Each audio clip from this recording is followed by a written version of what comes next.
vBulletin is a proprietary internet-formed software written in PHP and uses MariaDB or MySQL to store data. As such, there have been numerous security flaws disclosed within vBulletin in various versions of the software.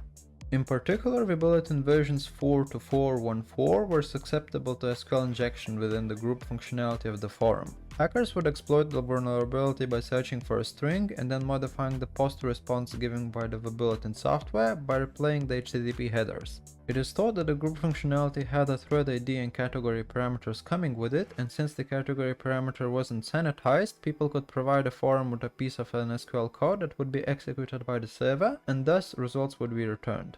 For that to happen, the attacker would have needed to know his way around the internal database structure of the forum, but once that's out of the way and the input from one of the parameters wasn't sanitized, it could have been exploited to steal the data from the forum.